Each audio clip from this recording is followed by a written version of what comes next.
Today, I receive all of God's love for me.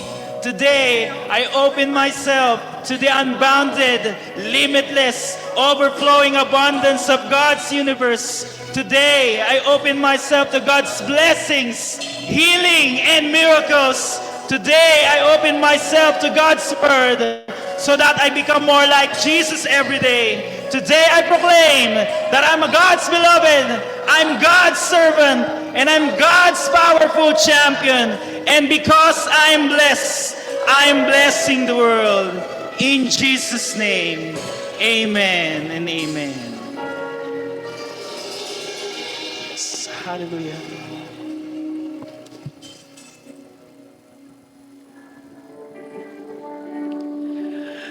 Thy word is a lamp unto my feet and a light unto my path.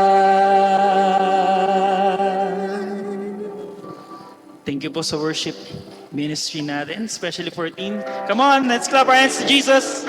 Yung mas malakas ba? Come on! Hey! Pakisabihan niyo yung katabi niyo, Happy Hearts Day. O kahit ano na, tapos na. No? Kasi naman araw-araw naman tayo nagmamahal, di ba? Amen po ba? Araw-araw tayo nagmamahal. O kaya sabihan mo ulit yung katabi mo, Happy Hearts Day. O, i-compliment mo naman. Compliment mo. Ang pogi mo ngayon. Ang ganda mo ngayon. O, Happy Hearts Day naman eh. Di ba? Araw-araw tayo nagmamahal. Tama? O, sabihan nyo, come on. Ang gwapo mo. Grabe. Ang ganda mo. Ayan. Before we start our talk this morning, I want to share something with you guys regarding Hearts Day. I think first namin ni Glory na mag-Valentine's Day ay dito po sa Feast Taytay. Ano pa yon? Way back 2019, 2002. Grabe ka sa akin ha. Parang sinasabi yung 45. So, I think way back, I think 2019. So, dinate ko siya dito. Before ko siya dalhin dito, bumili po ako ng bulaklak. At pwede na po kayo makaupo. Ayan. Binilhan ko po siya ng bulaklak that time. Tanda ko pa yon, 3 pirasong sunflower. Sunflower yon. Kasi ano siya, so yung sunshine ng buhay ko. Wow. So, dala ko na siya from Ortigas. Diretso dito na kami magkikita. Pagdating dito, nagulat siya. May dala akong flowers para sa kanya. Ayan. Kinilig naman ata. Di lang ako sure. So, nung oras na yon, ang lakas talaga. Yan. Nung oras na yon, pagbigay ko sa kanya, kinilig siya, yes, nag-thank you siya. Pero throughout the night, never niyang pinuri na binigyan ko siya ng flowers. Yan na. Hinihintay ko eh. Hinihintay ko na, binigyan mo akong flowers. Mga ganon. Hinihintay ko yon. Hanggang matapos na yung Valentine's date dito sa Feast Taytay, lumabas na kami. Nasa labas na kami, nag-uusap na kami. Ito ang mali. Biglang banggit ko. Alam mo, mahal niyan. Mahal niyan. Binili ko yan. Ayun. Nasira ang Valentine's date. Nasira. Kasi naman, mali ko naman eh. Di ba? Na naghihintay kasi ako ng ng response niya. Na mas magarbong response. But then, dapat pala, nag-move on na ako agad dun. Hindi ko lang alam kung tinapon niya o tinago niya o nabulok na gano'n. Hindi ko alam. Pero yun palagay ko lesson sa akin nun. Nasabi nga sa title ng talk natin ngayon is, When God Moves, Move. Pakisabi nga po yan sa katabi nyo. When God moves, move. Yan. Pakitapik din yung katabi nyo. Galaw-galaw, galaw-galaw. Galaw-galaw. Tapikin mo na. Galaw-galaw, baka ma-stroke. Di ba? Oo, kasi this talk is the continuation of our talk series last few weeks. Di ba? So, movement pa rin ang pinag-uusapan natin ngayon. Pero it is a different movement na gagawin natin. Because this talk have two parts. Ilan? Two. The first one, I will preach to you guys. Ano ba tong when God moves, move? Yung second naman po na part ng talk na ito ay God speaks to you after. Tama ba? Or after I preach, God will preach to you today. Ready na ba kayo? Yan, ready na sila. May tatlong ready. So on Mark 1, or Mark chapter 1, verses 32 to 39, yan. Hindi ko nababasahin. Ikakwento ko na lang sa inyo. Evening that day, ang dami, sa Capernaum. Saan? Sa Capernaum. Si Jesus ay nandoon sa Capernaum. At ang dami-daming may sakit, may inaalihan ng demonyo na pumupunta sa kanya para magpagaling. As in, sobrang dami. O blockbuster. Tinalo niya pa yung public hospital sa sobrang dami. Kasi talagang pila ang nagpapagaling sa kanya. So natapos yung evening na yun. Early morning, wala pang araw, ang dilim-dilim pa, umakyat na or umalis na si Jesus somewhere na natahimik kasi that time, kakausapin na niya yung God the Father. May kiniig na siya sa Diyos. Ngayon, yung mga disipulo, nagising na rin sila. Pumunta ngayon kay Jesus that time. Sabi ni Peter, I think si Peter yon o somewhere from the, Peter ba? Tama ba? Ayan, they. So, lahat sila. Excited sila. Sinasabi nila, Jesus, tara na, punta na tayo doon. Ang dami na naghahanap sa inyo. Ganun. Yung sinasabi, magpapagaling na tayo, dalian mo na. Pagkakataon na natin to. Yung sabi nung talaga sumisigaw sila. Hindi, yung ibang sinabi ko, hindi talaga yung nakalagay sa Bible. Basahin nyo na lang. So, Jesus responds. Ito ang sabi ng tatay ko sa akin. Let us go somewhere else. Let us go somewhere else. Yan, to the nearby villages so I can preach there also.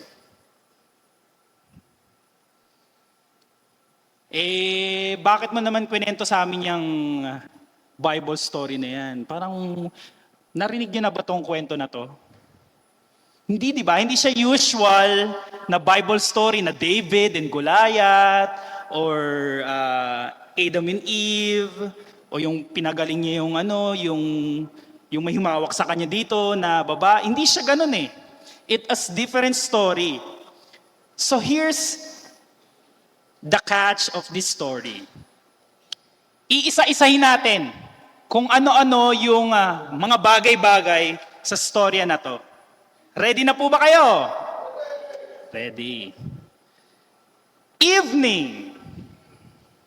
Nung gabing iyon sa Capernaum. Bakit evening? Natanong niyo ba bakit evening? Bakit evening siya nagpagaling? Bakit evening siya nagpaalis ng demonyo? Pwede namang umaga. Tama? Pwede naman, di ba? Pero bakit evening? Because that day is a Sabbath day. Ayan. Nung mismong araw po na yon, Sabbath. Linggo yun na ba? Parang sa atin, linggo yun. Linggo. Tuwing linggo, tuwing Sabbath, hindi pwede pong magtrabaho. Ayan. Sa culture ng Israelites, pag Sabbath, hindi ka pwedeng magtrabaho. Ang pagpapagaling at pag-aalin ng demonyo ay hindi pwedeng gawin. Okay? Ng morning. So evening ngayon, nagpuntahan yung mga tao sa kanya.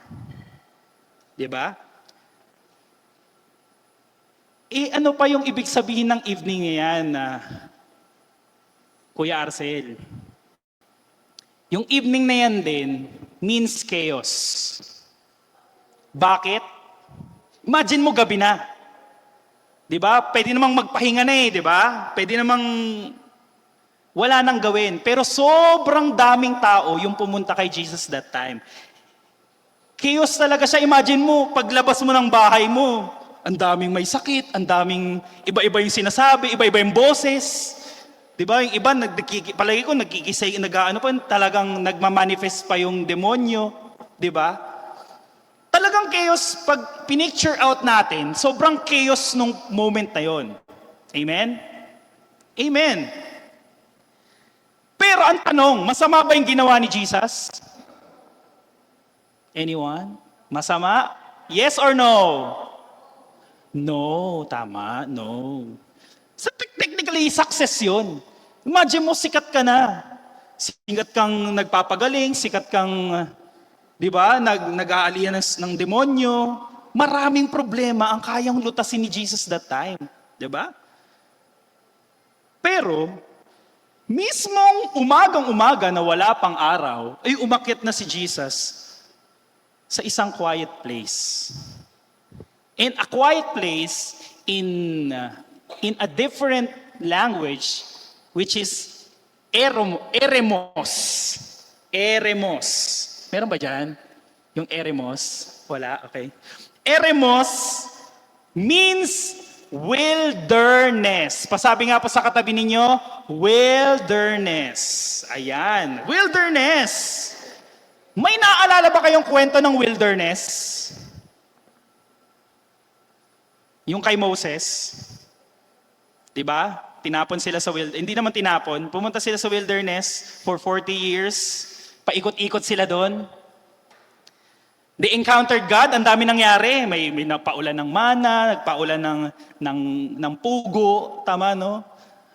As in pillar of fire, yung mga ganon, yung mga wonders of wonders talagang waha.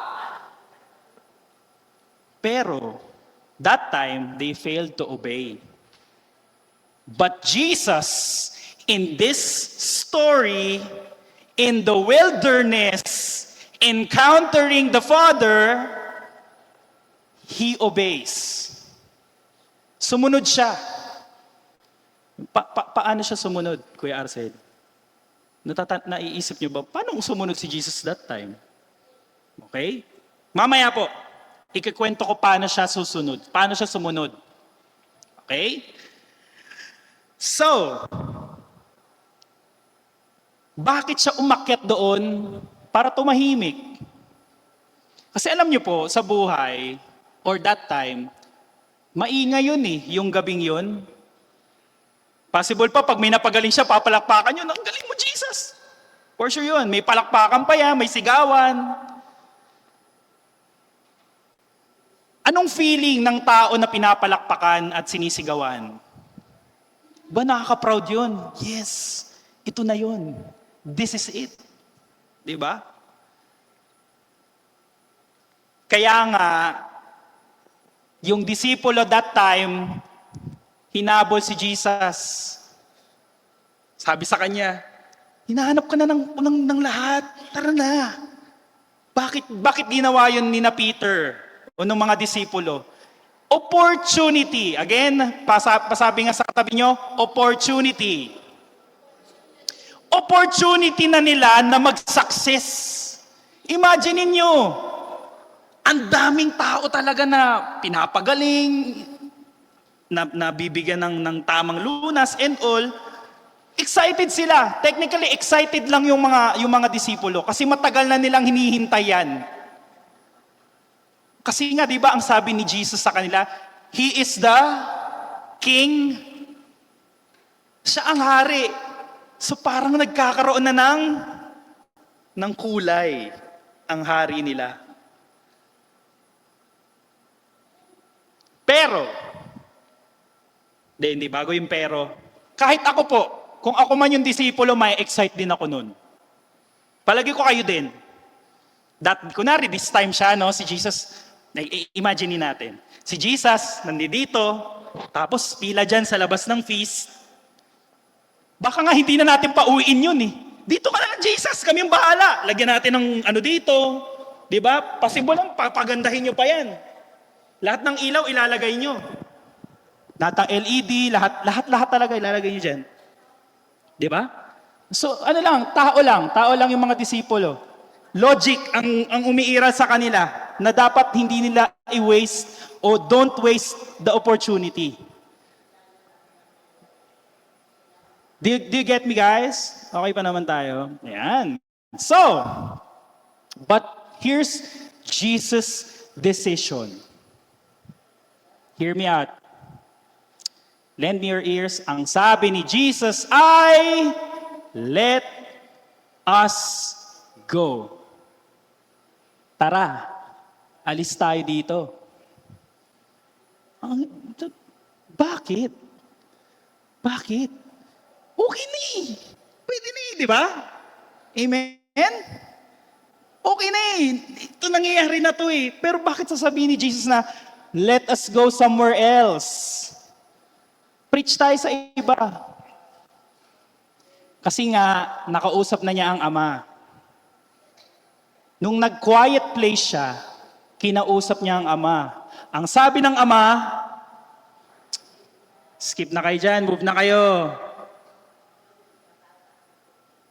Tara na.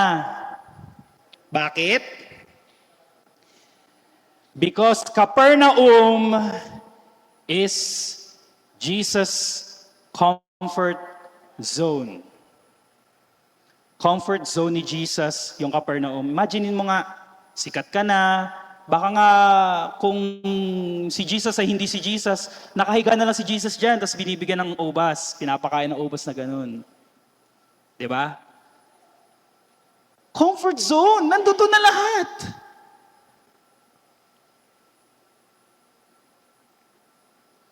Pwede na siya maging mayor ng Capernaum.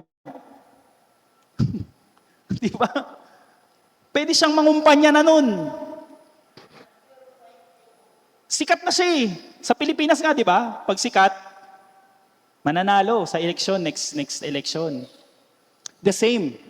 It's all the same with noon. Same lang din yan nangyayari yan. Yung mga sikat, naluluklok. Oh, hindi na bago ha. Oh, next election, galingan na natin ha. Mayor na siya ng Capernaum at hindi na siya savior of the world. Worst ang possible mangyari pag nagstay si Jesus doon. But Jesus rejects the seduction of popularity. Inalisan niya. Hindi ako para dito. Alis na tayo dito. Tara na, umalis na tayo dito. Kasi po, yung comfort zone, it's a trap. Pakisabi nga po yun sa katabi nyo, comfort zone, trap po yan. Check ng sarili ngayon. Comfort zone ka ba ngayon?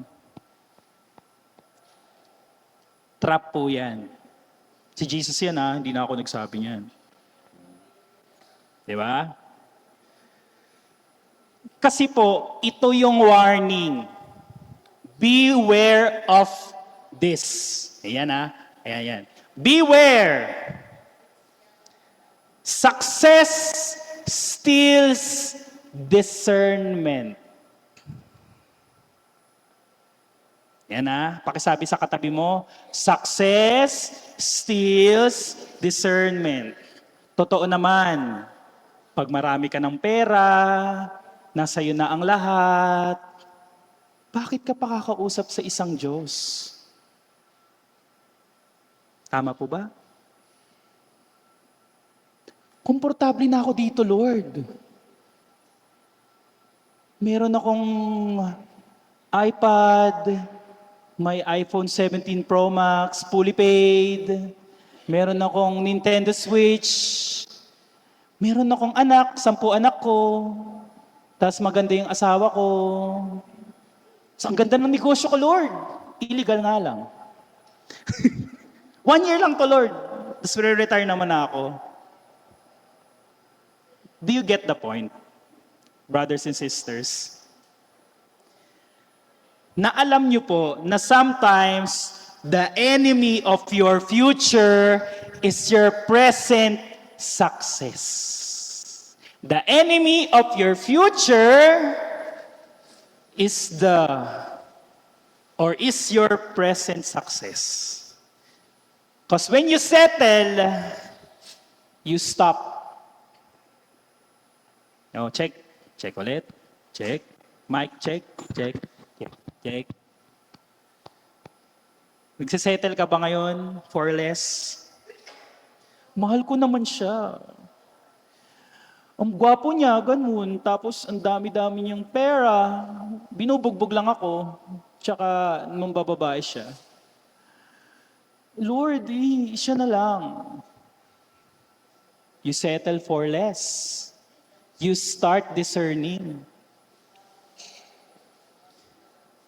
Lord, okay naman yung trabaho ko eh. Ganda nga ang trabaho ko, Lord. Dami ako natutulungan. Dami lang ako kickback sa mga projects and all. Di ba? You settle and you stop. What you stop? You stop dreaming. You stop praying bold prayers. You stop dreaming. Hindi ka na nangangarap. Dati nung bata tayo, ang dami nating pangarap.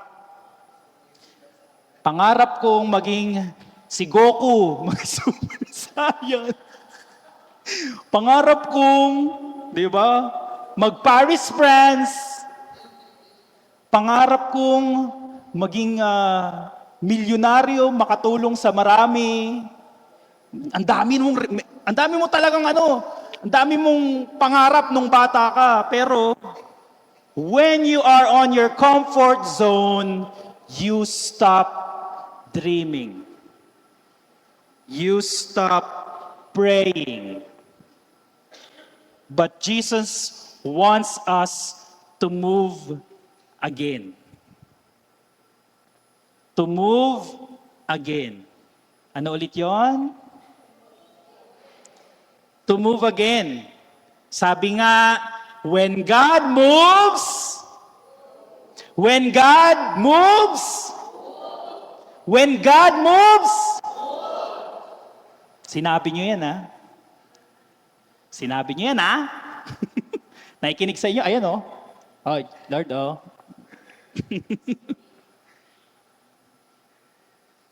Katulad lang po ng feast. Ang feast, nag-start siya sa garahe, maliit na garahe. Sa tingin niyo ba, naging komportable sila sa garahe na yon? Yes. Oo, kasi siyempre, mahal mo na yung mga tao eh. Okay na kayo dun eh. But God wants the feast to move. Paano siya nag-move? Sinabihan si Bo, sabihan mo na yung iba, maglagay pa ng feast sa ibang lugar. So they plant as many feasts, kasama na tayo doon. Kaya palakpakan po natin ang feast, come on.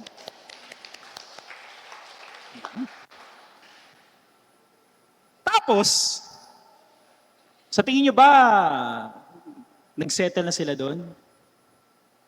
Tingin nyo ba, Okay na to Lord, ang dami na namin. Hindi. Pinag-move ulit sila ng Diyos.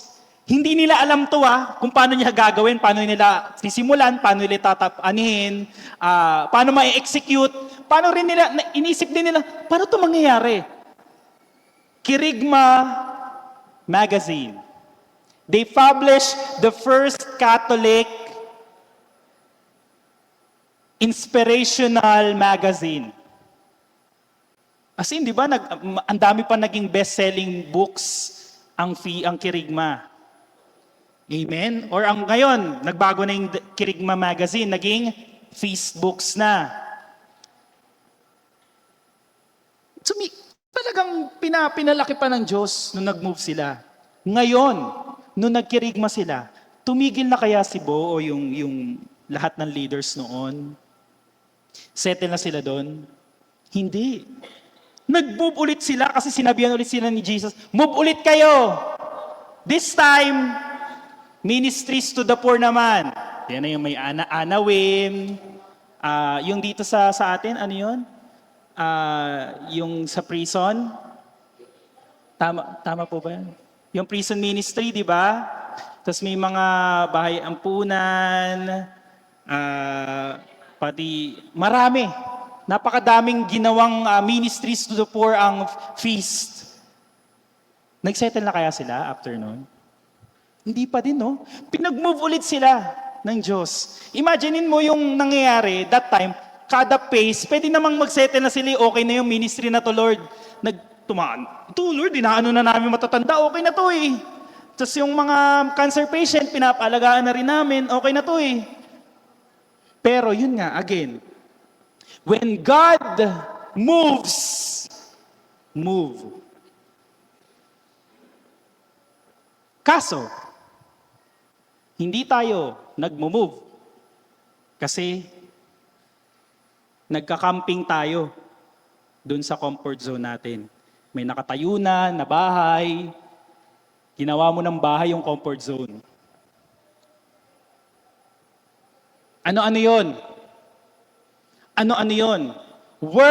Ang tanong ngayon, yun nga ang tanong eh, where are you camping now? Nasaan na kayo ngayon?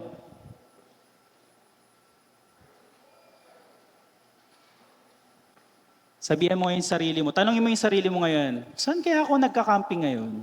Anong part ng buhay ko? Sa trabaho ba? Sa trabaho ko ba? Sa routine ko sa buhay? Yung relationship patterns ko? Parang sa akin po noon, nung I'm working to a big cellphone company, okay na ako dun. Ang ganda ng benefits, ang ganda ng sahod, mahal na mahal ko yung mga tao tsaka yung trabaho. Okay na talaga eh. Pero yun nga eh, when God moves, minove niya yung COVID. Nag-resign ako bago COVID eh. Wala na akong trabaho. Wala na akong trabaho. Inalis ako ng Diyos doon. Pero pinag-move niya ako. After lifting ng COVID, sabi ni Lord, tayo kayo ng coffee shop. Ngayon, 2 na branch ng Eli Coffee. Diba? Hindi na ako nagkampo kasi dun sa dun sa cellphone. Ang ganda kaya, lagi kaming may phone na bago. Pero hindi pala yun yung gusto ng Diyos sa akin. Gusto niyang magkaroon ako ng bagong anak. Dumadawi. Katulad din yun. Isa pa yun. Pwede namang single na lang ako, yabang buhay. Masaya naman maging single na lalaki. Tama ba? Masaya naman eh. Lahat mabibili mo. Gusto ko Nintendo Switch bukas, mabibili ko yun eh. Diba? Pwede din namang magkasala na lang, ganun. Hindi na lang hindi na mag-anak, hindi na magpakasal. Magkasala na lang, okay na yun. Diba? Pero, when God moves, tinapik na ako ng Diyos, pakasalan mo na. Mahal mo, diba? Mahal ko po, Lord. Mahal ko po, paksalan mo na. Diyan na yun eh. Tingnan mo, ang gaganda ng mga anak ko. Di ba? When God moves, move. When God moves, move. Kaya my friends, let's open our eyes. Ano na kayang ginagawa ng Diyos ngayon sa buhay ko? Nasaan na kaya ang Diyos papunta? What is God doing? And where is God going?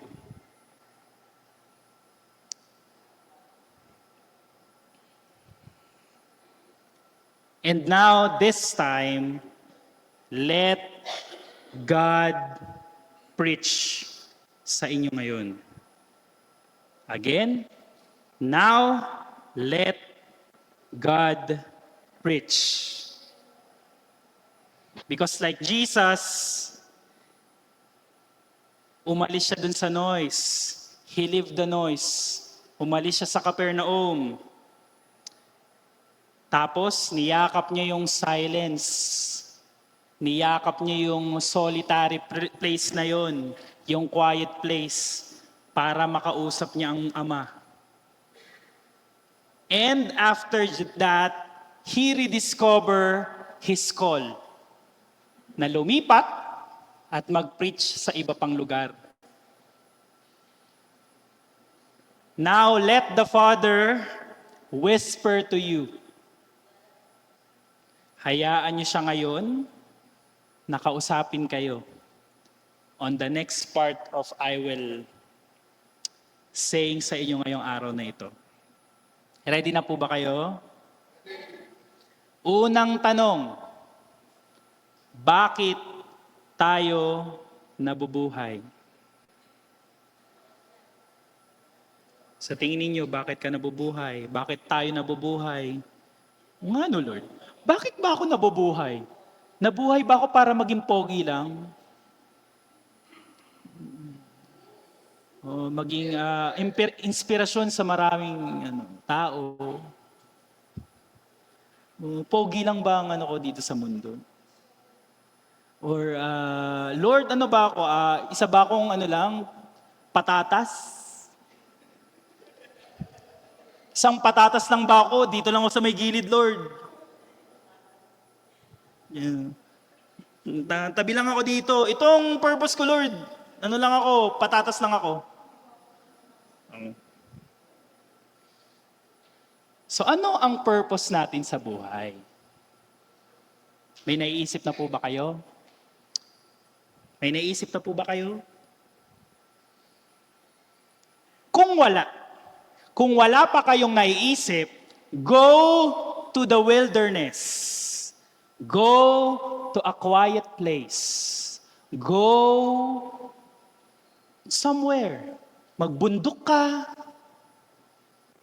Baka doon mo makatagpo ang Diyos, parang si Joshua. Di ba? Si Joshua, kahit pa na pagsapakan pa kay Jesus. Si Joshua, si Josh. Di ba sa Bible? Dito nagbabasa ng Bible. Si Joshua, umakyat siya ng bundok, doon niya nakatagpo ang Diyos. Meron namang sa puno niya, nakatagpo ang Diyos, umaapoy na puno. Diba? Meron naman dito, dagat. Magdagat kayo. Bakit time nyo nang magdagat? O naman, sa kwarto nyo. Gising kayo maaga. Gising tayo ng maaga. Tapos, mag-meditate muna tayo. Clear muna natin yung isipan natin. Then once clear out, nakahinga-hinga ka na, open your Bible. May didak May companion. Na si Josh din ng nag-design nun. Proud tayo, pistay-taya. Di ba? Pakinggan natin ang Diyos. Anong sinasabi ni Lord? May isa pang way. Paano nyo makakatagpo si Jesus? Ask me what? Ask me what? Ask me what? Novena to God's love. Nasaan na ba yung akin? Ayan. Meron na po ba lahat nito? Novena to God's love, meron na ba lahat? Kung wala po, kanino po kukunin?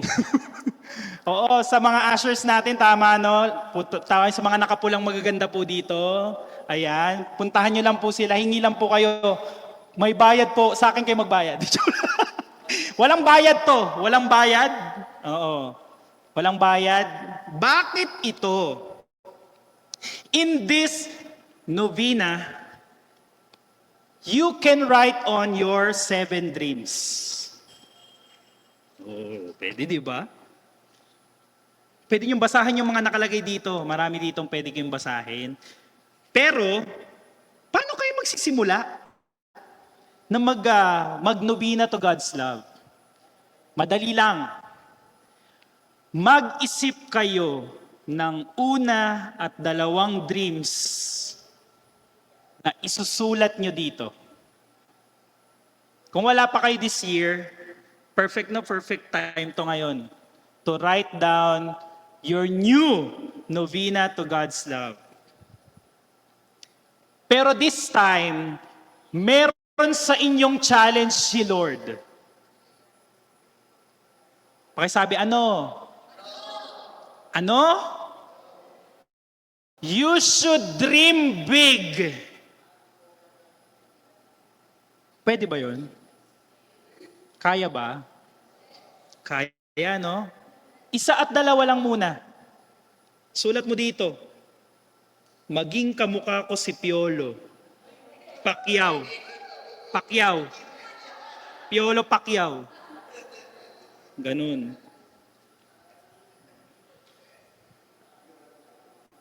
Diba? Yung mga ganun. Dito kasi sa akin, ito ito rin, pwede din ito. Kung ayaw nyo naman magsulat pa muna, reviewin nyo yung novena nyo noon. Ito sa akin, katulad nito sa akin, matagal na to sa ko. Mga 3 years ko na siyang di binubukla. Oo. Ngayon nung nabasa ko siya, nagulat nga ako, no? Ito to. Dream number 1 for Ellie. Dun sa business.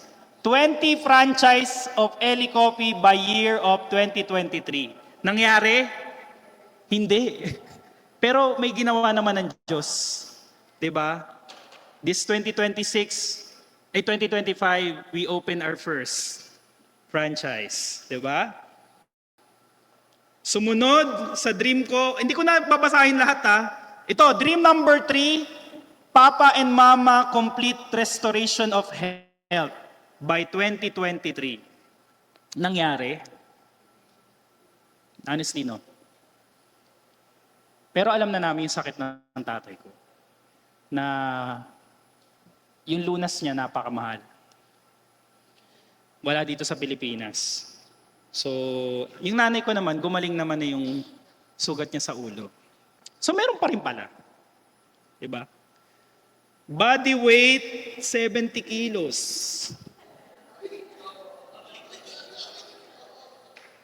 Ito. More time with family. Totoo naman. Nangyari siya. Araw-araw nga lang kasama ko na yung 3. Bugbugan na. Talagang yung chaos kanina yung sa Capernaum, mas malala ata. Makulit na Makulit na sila. Pero masaya naman. As in quality time. Lalaki minsan, dati lalaki hinihingi ko Pero parang okay din yung mga babae nagkikipag-wrestlingan sa akin. 'Di ba? So yun lang muna. Next time na yung iba. Ito yung dream 7 ko dito ay to know my greatest purpose in life. I think I know my purpose now. To share the word of the Lord. Amen. I don't know what will be the ways on how I will share the ng Panginoon, pero baka isa to, di ba? So, alam na natin step 1 Step 1 ay saan? Go to your Go to your wilderness. And number 2 or step 2 natin ay choose one mustard seed. Ano, bakit biglang may mustard seed dyan, Arcel? Alam nyo kasi pag may dream ka na malaki or you dream big, you expect big. Tama? When you dream big, you expect big. So sa sobrang big niya, you feels too big. Ang bigat ko. Feel ko talaga, ang bigat ko na. Pero hindi yun na totoo. Nag-expect ka na malaki. Ngayon, nalulunod ka na, paano mo siya tatapusin at gagawin? Tama? So, all you need to do is number 1, ask God. What would be that mustard seed? Number 2, small step. Yun ang ibig sabihin ng mustard seed. One small step. Katulad na lang nito. Sabi ko dito, di ba, isang franchise 20. So ang ginagawa namin noon, nagpo-post lang ng may for franchise. Yun yung isang small step. Posting lang yun, napakadali, di ba? Ngayon ChatGPT. Sabihin mo lang, I want a post for our franchise. Sa Facebook namin ipopost. Gusto ko yung ganito. Pagka-click mo ng ganyan, lalabas na yun. Picture na lang gagawin mo. Di ba? Ano pa? Another. Bakit mga dalawang step? Yung second step na naalala ko nun, inaayos namin yung sistema ng Eli. Paunti-unti. Nakita namin dito, hindi okay yung pagluluto, inayos namin. Dito yung paglilinis, inayos namin yung paglilinis. Paunti-unti lang, small step. Katulad lang din nito, yung body weight, next time na yun. More time with family. Small step din kami. Sa totoo ngayon, hindi kami nagmamadali ng asawa ko na umukay yung maraming pera, lumaki yung benta ng Eli, or as long as kumakain kami, as long as masaya kami, may time kami sa mga anak namin, lalo ngayon toddler stage sila, needy sila sa time namin, sa presence namin, okay lang. Okay lang kahit hindi kami fly high, alam mo yun? Okay lang. Kasi yun yung goal eh. Yun yung goal, di ba? Nakalagay, dream ko dito is more time with family. And our small step is to take care of them. Araw-araw. Mahirap ba yun? Mahirap bang step yun? Yung alagaan yung anak mo? Makipaglaro sa kanya? Hindi naman, di ba? Madali siyang action. Kayo ngayon, isipin nyo ngayon, ano yung sa tingin nyo dun sa dalawang dream na naisip nyo kanina, ano yung mustard seed, ano yung small step na gagawin ninyo? May naiisip na po ba kayo? May naisip na po ba kayo? Amen? Sige, process nyo lang. It's good. And lastly, once you have the seed, plant the seed. Gawin mo lang. Kilos ka lang.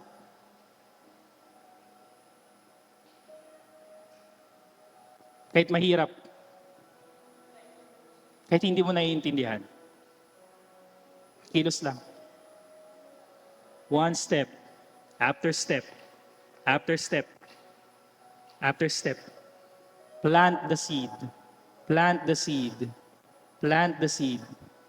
Plant the seed. Plant lang. Magtanim ka lang na magtanim. And let God grow it. Let God grow that seed. Hayaan nyo ngayon. Hayaan nyo ngayon. Hayaan nyo na si Jesus. Hayaan nyo ang Diyos ang magpapalaki. Like mustard seed. Ang liit-liit ng seed na yun, but it can grow as one of the tallest, biggest tree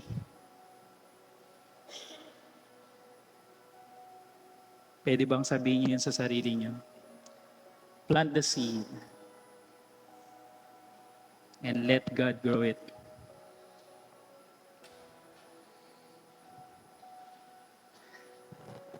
So friends, right now, as God is calling us to move with Him, as He calls us to move, let's move. Amen?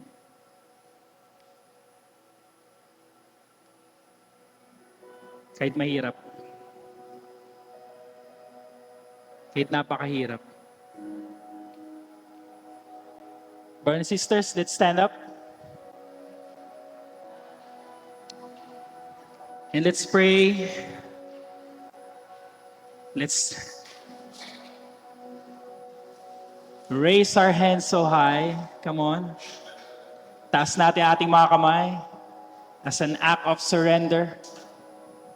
Act of laying down our plans. Laying down everything to our Lord. This is also an act of us. That we will be planting the seeds, Lord. Let it grow. Please make it grow, Jesus. In the name of the Father, the Son, the Holy Spirit. Amen. Father, today we lay down every crown that we have. We will be trading our plans for you. We will be trading our plans for yours. We will release ano man tong kapit namin sa lahat ng plano namin sa buhay. And let your glory come, O Jesus. Not our will, but yours will be done.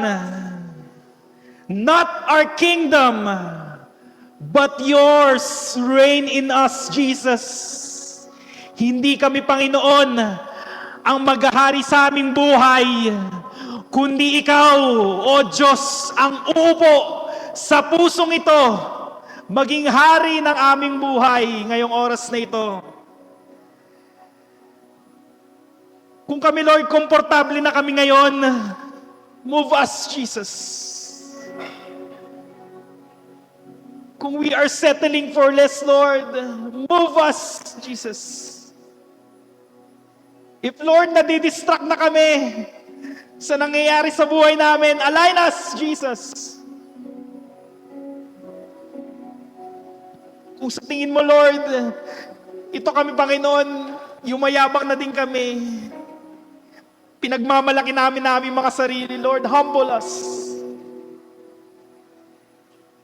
Right here, right now, Jesus, we make room for you. Have your ways on our lives, Jesus. In our families, in our callings. Let your glory come. Let your will be done. Let your glory come. Let your will be done. Let your glory come. Let your will be done. In Jesus' name. In Jesus' name. Amen. Amen. Amen.